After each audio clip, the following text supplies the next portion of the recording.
All right. Thank you very much.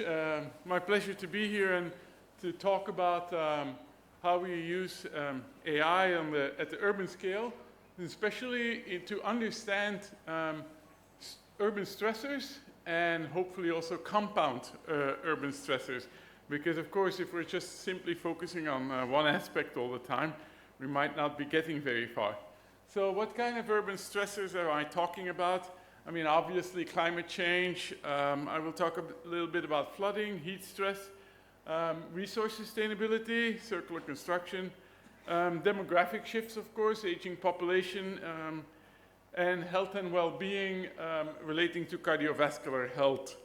So I will talk about a few PhD research projects in these areas and also a final project in which we're trying to bring a lot of these things together. So let me start with climate change, flooding. This is the work of former PhD student Abram Wu, who used deep learning to complete US flood hazard maps. So basically, I mean, flood maps, of course, are very important for disaster preparedness and etc. And but it's very hard to create them, and so he built a deep learning framework. So what's the problem statement? Obviously, when we here in China and Southeast Asia, it's one of the most vulnerable regions to flooding, and it will only get worse. And we have extreme rainfall events and densest vulnerable populations, fastest urbanization, and a huge economic cost. So it's simple. We need very good flood maps, and the US actually has some of the best flood maps. The FEMA has developed flood maps for a large part of the US. They started this in the 1960s. They spent already a lot of money. Of course, they keep working on it, and it insures a lot of people and a lot of businesses and homes, etc. But it's not complete. It's a huge amount of work. And unfortunately, there are many Americans buying homes in flood zones, and they don't realize it because the maps are not complete. And so this is really the problem he tackled. Some of these models, of course, may also be outdated because they've been developed over the years. But as you can see in these maps, there are gaps in these maps. They could be an entire county. They could be just parts of it. And sure, there are reasons behind them that, they may have focused on other areas first, but that's part of the research that we looked at. So basically what he did was he developed an unsupervised geospatial data translation model, used 300,000 sample tiles for training. So all the FEMA maps are publicly available, so you can download them, train them, and then checked, of course, if the results was good enough. And you can do this both with, by looking at the actual data, right? You can use training data and testing data, but he also looked at to compare it with some commercial sources. So these exist, and you can do simulations. It's very costly, and they're, of course, not available to the ordinary person who might want to buy a house. So here's some examples from the results, and you can see how the dark blue is generated, the light blue is from the FEMA. You can see how it fills in the gaps or extends some existing results. And you can also see how originally he trained it on different states, each individually, and so some states gave slightly better results than others. All the results are quite good, but it all depends, of course, on the type of terrain that you have, the variability, etc. And so then what he did, of course, once you have those maps, that's kind of nice, but then what you do with it. So he actually looked at the distribution of the population based on the census data in the US, and he mapped these. And so population in existing flood zones, the yellow to red, that's of course based on the FEMA maps. And so you can see that there are significant, I mean, most big cities are quite well covered.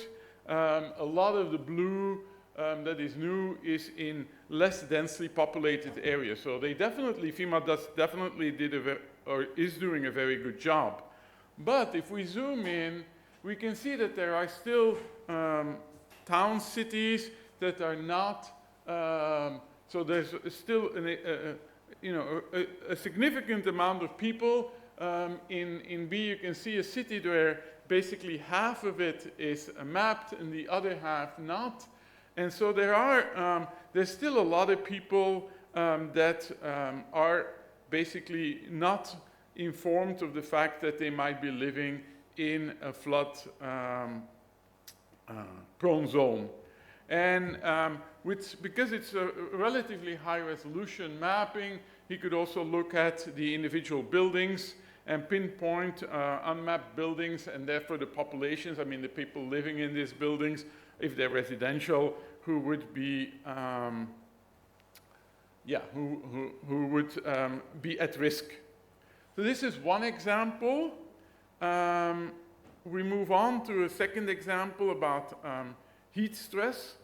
And this is the ongoing research of PhD student Wang Yuan, where she's looking at, among others, the nonlinear effects of urban morphology on heat stress.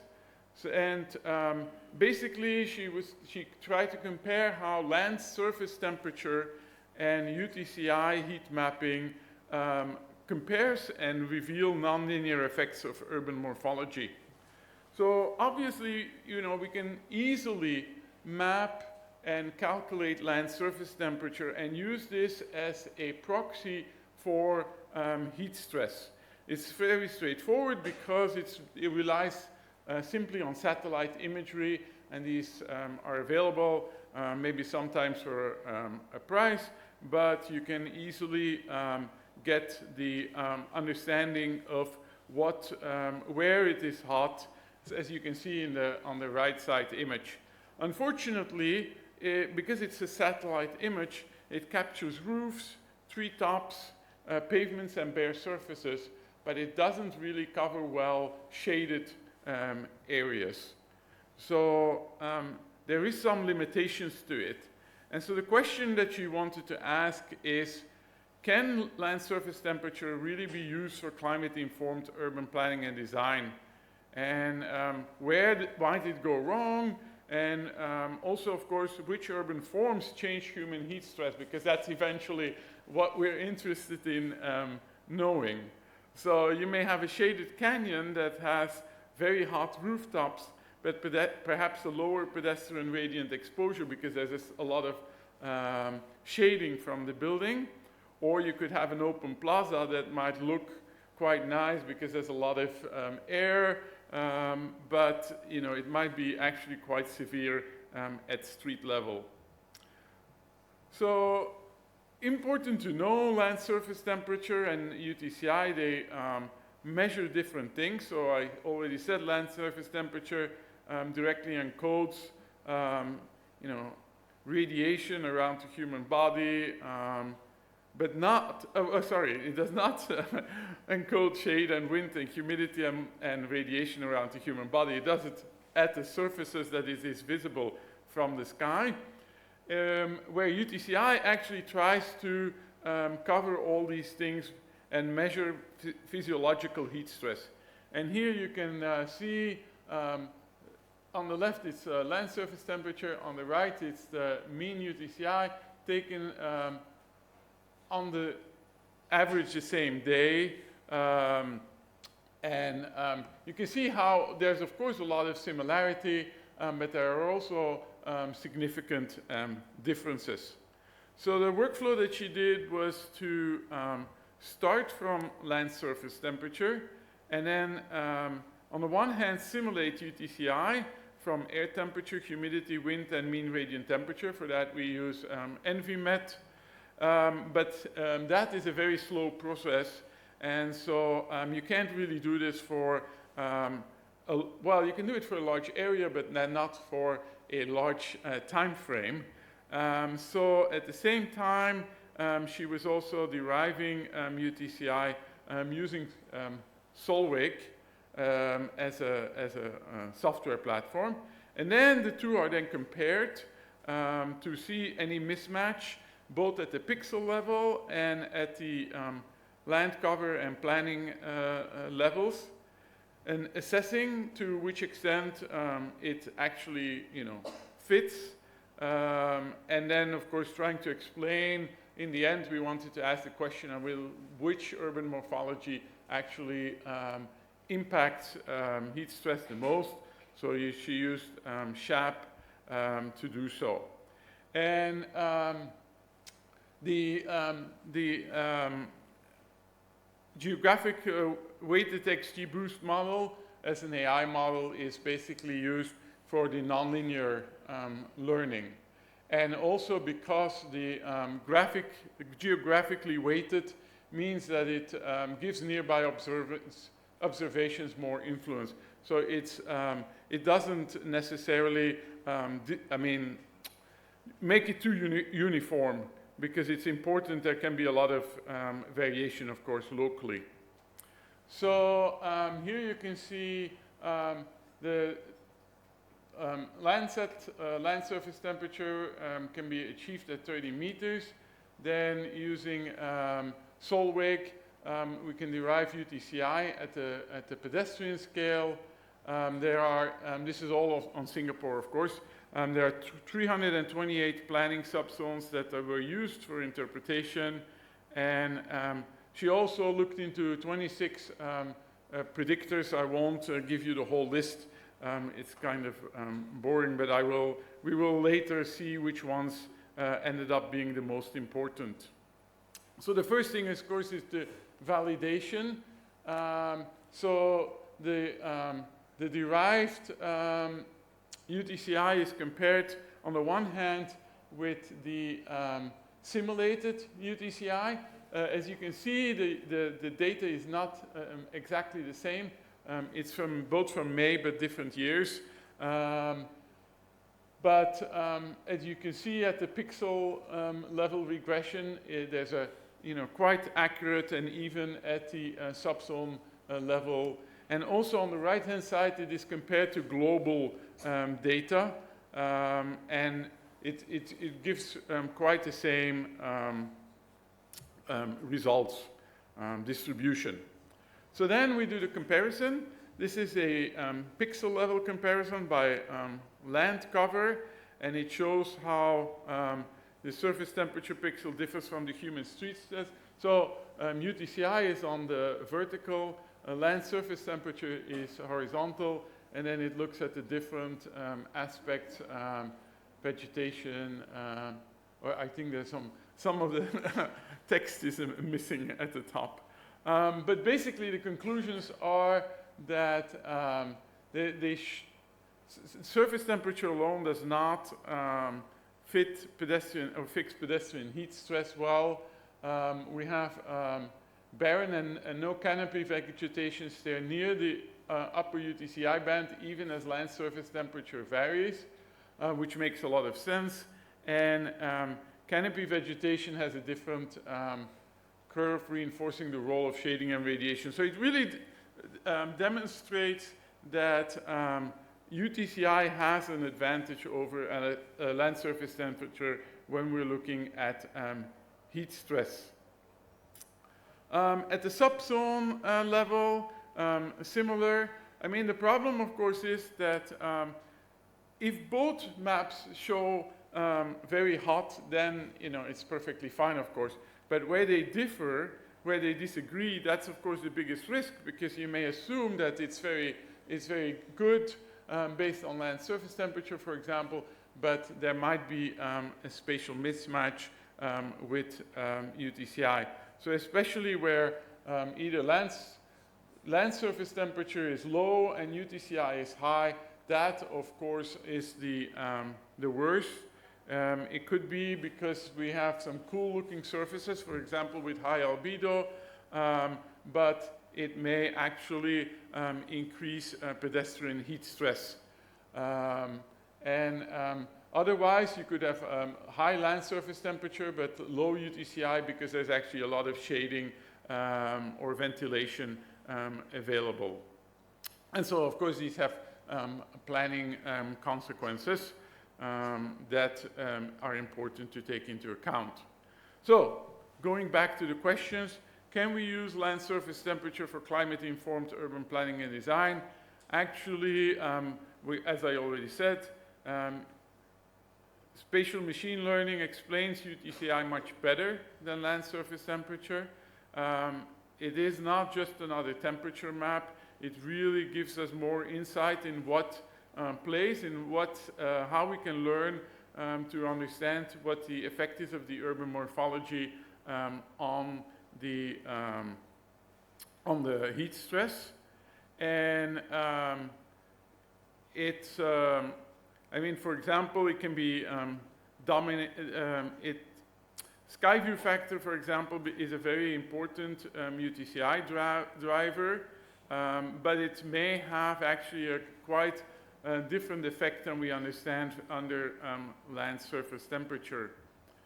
So the other question is, which urban forms change human heat stress? And one of the important things is that it's not just a linear improvement. They have thresholds.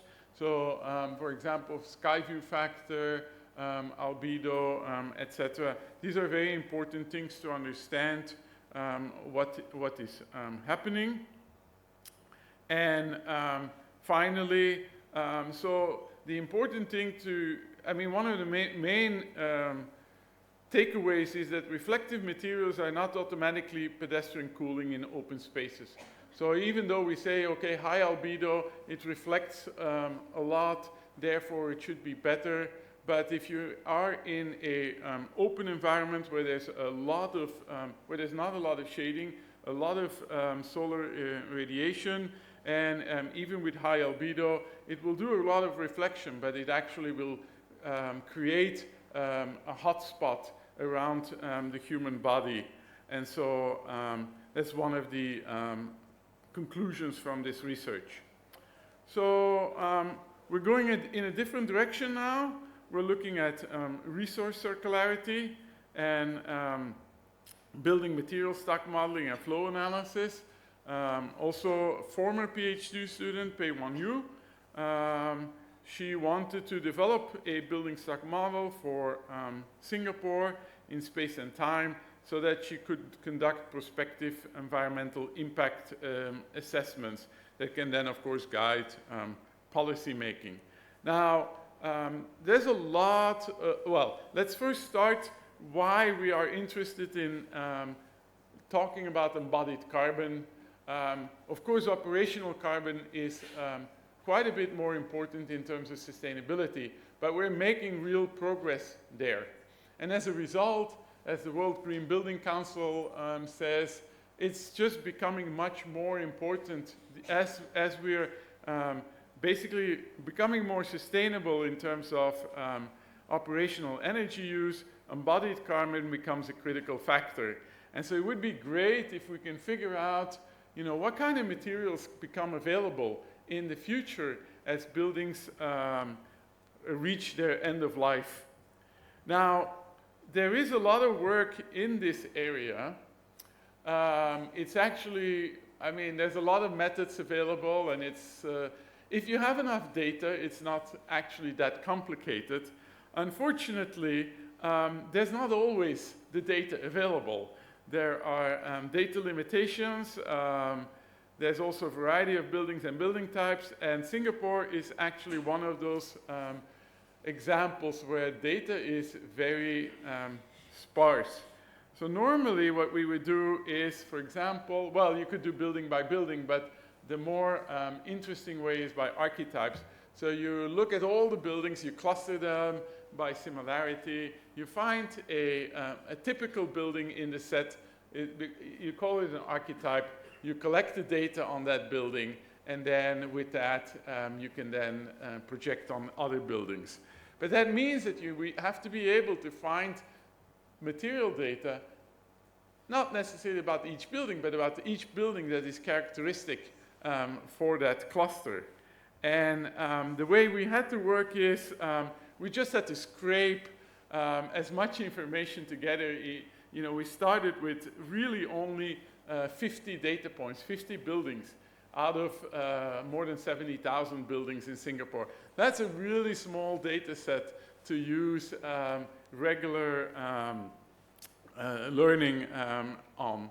So instead of starting with the data collection, she really looked at, okay, what are the concepts, the objects, how can we structure the knowledge and the rules of the domain, and build on that to create a way of getting around the problem. So the idea is, rather than looking at all the buildings, we only look at the few buildings that we have material data about. And we select archetypes from that. Now the idea, of course, is that over time, we might get more buildings with material data. So these archetypes are called parametric. They may change over time. We'll try always to pick the best ones. Now, of course, with this limited set, we can't just say, oh, we cluster all the buildings and then we see, oh, this cluster, we have here this archetype and that cluster, because there may be clusters that don't have any archetype. So what she developed is a distance measurement that basically would calculate the distance from any building to any archetype. And then we find the closest one, the shortest distance, and then we map it. And of course, we need to know how accurate we are, so we'll get into that as well.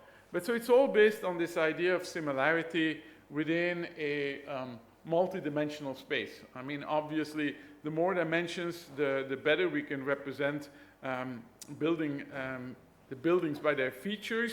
But of course, it depends again also on what is available. And so 4 steps. So first the data processing, distance calculation. Then we adjust the parameter weights to get the best distance mapping. And then finally, based on that, we can map materials from archetypes onto individual building instances. So these are the key building features that she used. They arose from literature, of course, also from domain knowledge. Building age is important because it reflects on construction methods and materials used. I mean, those change, of course, over time. Building type is, of course, also important. Is it residential? Is it industrial? Is it commercial, offices, etc.? They tend to also relate to different structural designs. Building height is, of course, very important because it directly influences quantity and composition of materials. The higher the building, the more strong your foundation and the columns have to be. And footprint area reflects also on the structural system used. If you have a very large building, you're probably going to have a large span. If you have a smaller footprint, you won't have to worry about that. And finally, she also used the ratio of footprint, perimeter, and area, because that really talks about the external walls, the windows, and how much it tend to have a higher cost of materials than the interior of the building. And so with these 5, basically the distance measure becomes a Euclidean distance measure. So you just, for each parameter, you just, take the square of the difference, and in this way you can then find out for each building its instance, its location, or its within the space and its distance to the archetypes. So from that we can then do the model training and the weight optimization.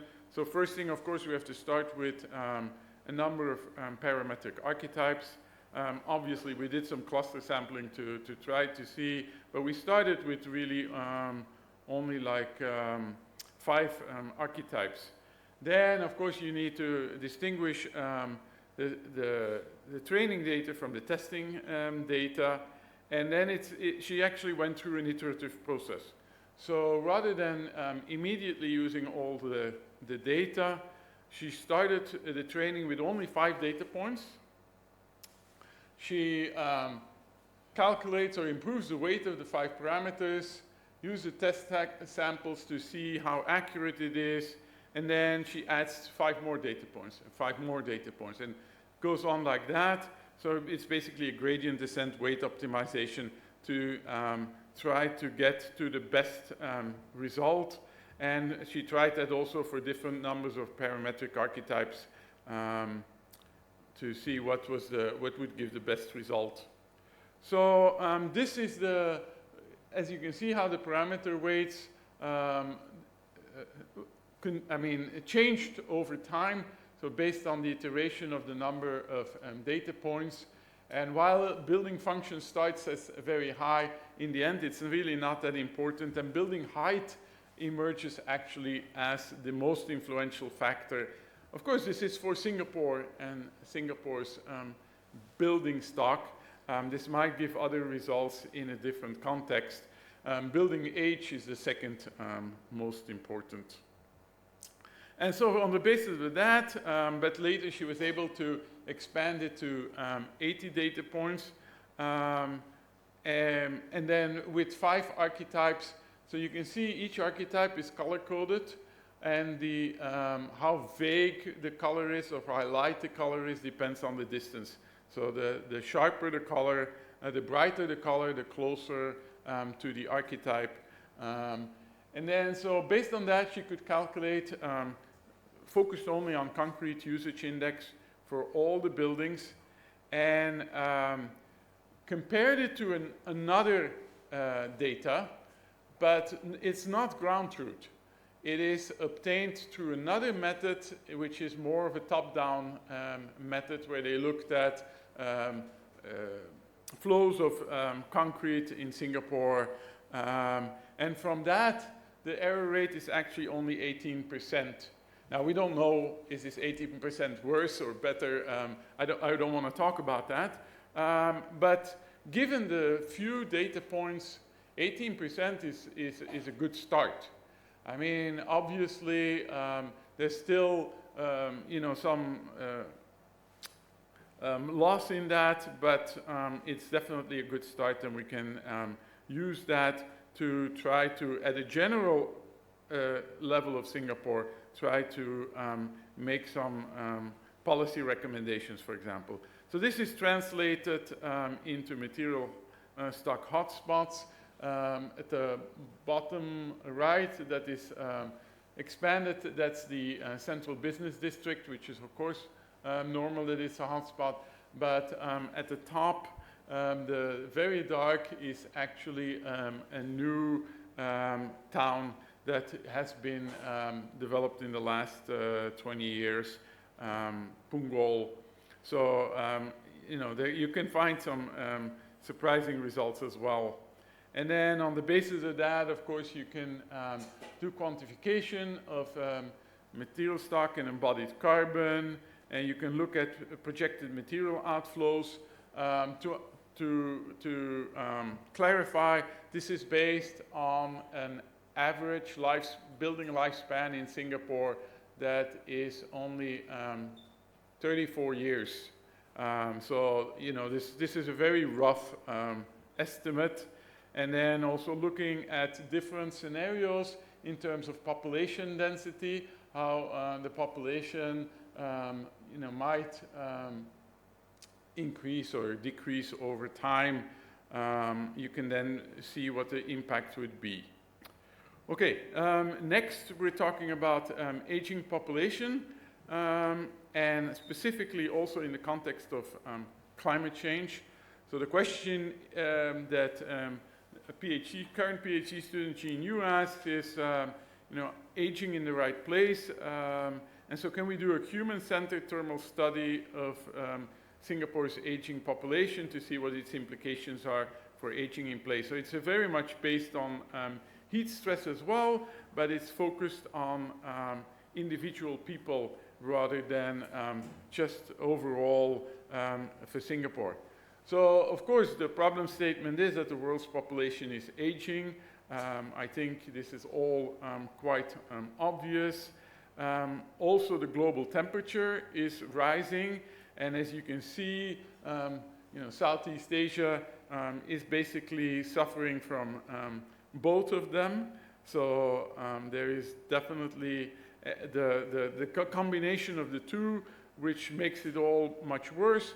And so we're having rising heat-related mortality and health risks. And that's, of course, what we would try to resolve. In fact, the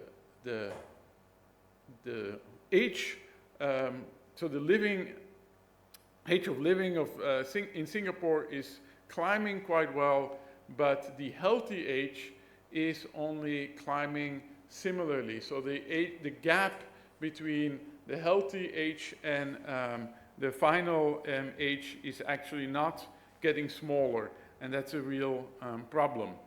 So, and what we also know is that when we look at senior citizens, that their thermoregulation declines, their sensory, they may be more sensory impaired, so they don't feel actually thermal perception as well and discomfort as young people would feel. And, but at the same time, they may have some limited heat tolerance because of metabolic changes. So, and of course, what we're trying to achieve is aging in place. So, is the housing adequate? What's the thermal challenges in the neighborhood? And what is the impact of urban heat islands? So, she did this is a pilot study actually that she did already 2 years ago. And it's a limited number of participants. Actually, 18 of them were senior citizens out of 22. But in the meantime, she has collected much larger data, but that the analysis of that is not yet available. We used Apple Watch to measure real physiological data and have an app, the COSY app, to take real-time micro-surveys. And there was, of course, also some interviews followed, and we collected environment-based data, so both location and temperature and relative humidity using sensors that they would carry around the whole day. So these are some of the questions that they get during a survey. So it's basically like, how do you feel? What are you wearing? What are you doing? In order to understand when they feel comfortable, when they don't feel comfortable.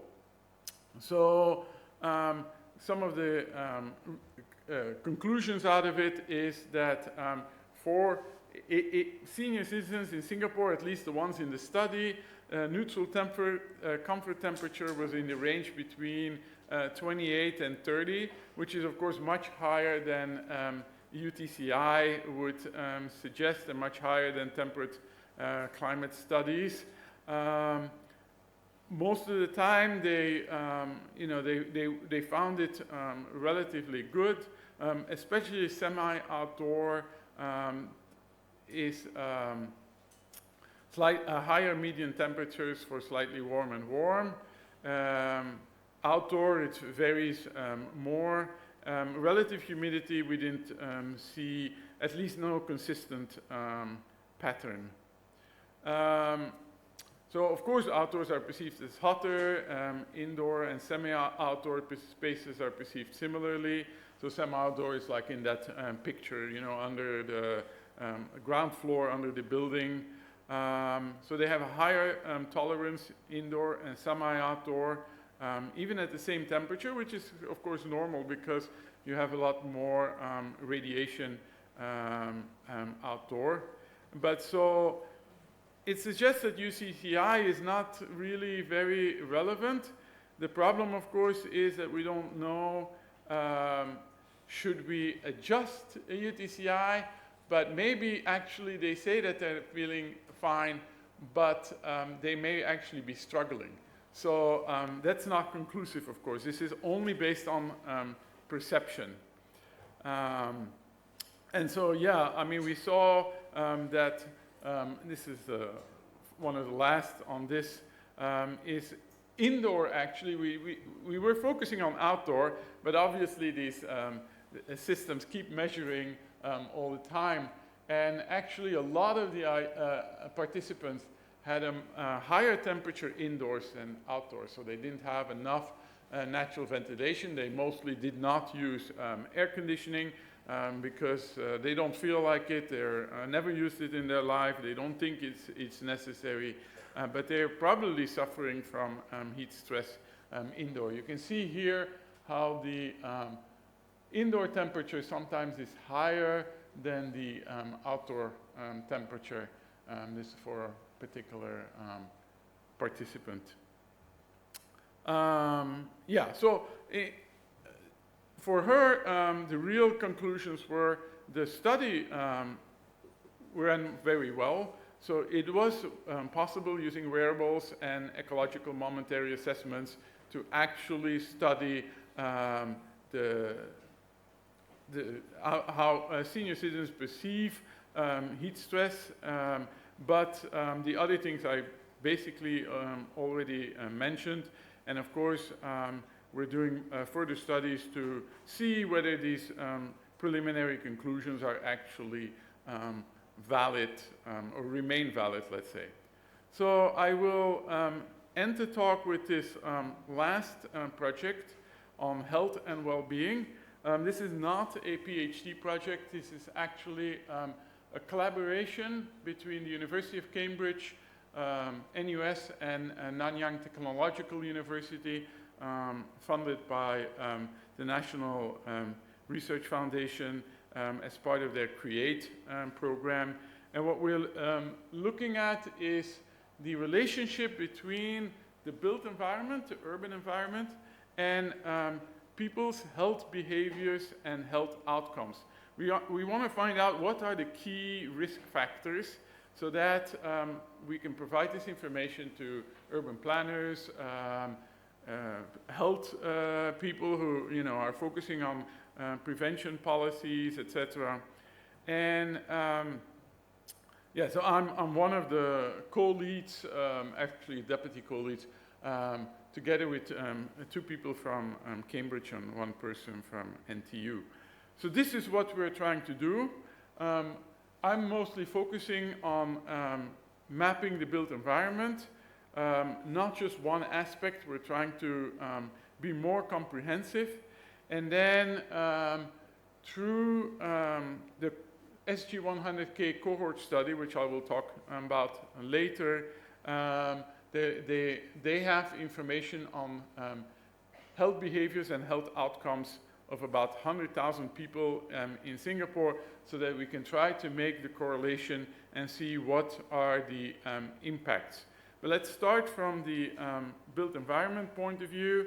So we're mainly focused on humidity, heat stress, air quality, greenery, and food.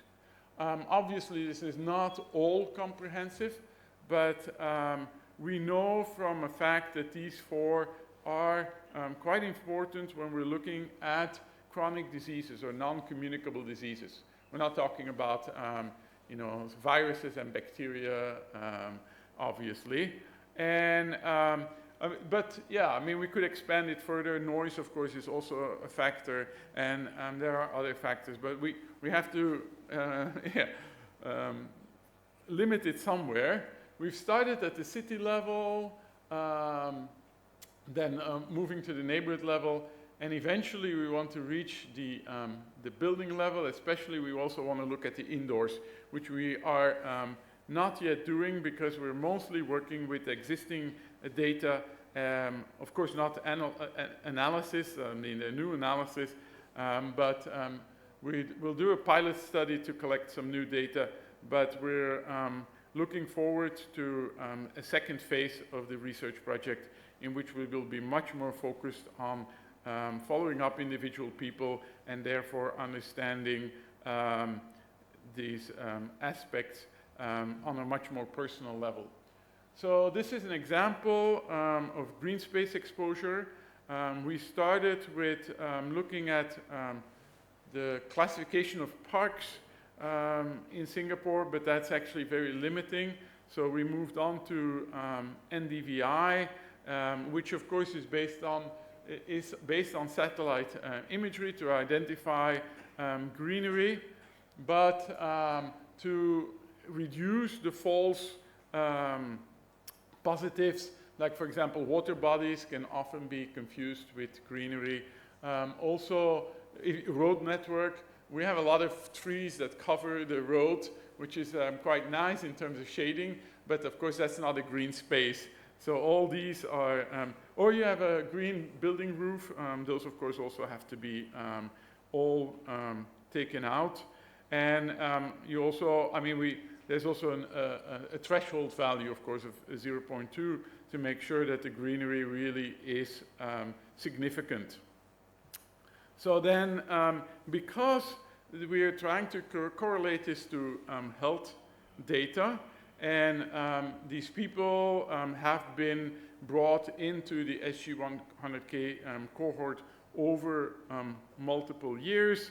We did a multi-year data collection, and we, of course, look at physical accessibility of the greenery, but we are interested in understanding what is social inclusivity and what's the formality of the greenery. Because if you have a golf course, for example, that's not necessarily accessible to everybody, but also formal parks versus, you know, just green spots is also. So we used an automated greenery labeling pipelines using an LLM for that. And we're also looking at visual accessibility, because that's also, even though it's mostly relevant for mental health, we're also taking into account, let's see if we can find some correlation. In terms of green spaces, of course, you can just look at how much green space there is within the buffer around it, but maybe not all that green space is equally accessible. So we specifically looked at models for calculating walking and cycling accessibility to parks. Of course, afterwards, we can also apply this to sport facilities and food retail. And rather than just looking at the roads, we try to look at, okay, what's the travel time? What are the gradients, covered ways, surface comfort, then POI density, etc. All aspects that actually play a role in accessibility. So we're trying to be as comprehensive as possible. And so this is about the SG100K cohort study. This is all the information basically that they have access to. I don't have access to it. It's a very, of course, privacy bound, but there are, we are working together with researchers that have direct access to this. And so there is also some physical activity monitoring data, a lot of cardiovascular data, etc. And of course, they know, you know, the race of the people, the age of the people, etc. And they also know where they live. And so that's how we do the characterization of the urban data is basically on buildings, on postal codes. Every building in Singapore basically has a different postal code. And these postal codes are also mapped into this data, and that's how we link them together. So here's some, this is part of the data that they have available. I will jump through this. These are some of the preliminary findings. This is about food retail. So you would think that the higher amount of food amenities, so the more choice they have, that it would reduce diabetes proportion. And yes, overall that line is there, but you can also see that there are quite some exceptions. And that is, of course, interesting because that means we should be looking closer to it and see why this plays a role. Another example is in terms of green space. Although it may seem very obvious, cardiovascular health is basically positively related to accessibility to green space. As I said, it's quite obvious, but actually there was no prior research in Singapore that has been able to actually find it. I mean, most of them were null findings. And in terms of, and that's just in terms of physical activity. If we're looking at cardiovascular health, there was no research before. So these are some of the other researches that we will do, linking all these different aspects of health behaviors to the different aspects that we've measured in order to see where there are correlations and not. And then finally, we will do a pilot study to figure out, can we basically follow a person, because people, of course, aren't at home all the time. They spend a lot of time outside or at work, etc. But by only focusing on their living location, we're missing out on things.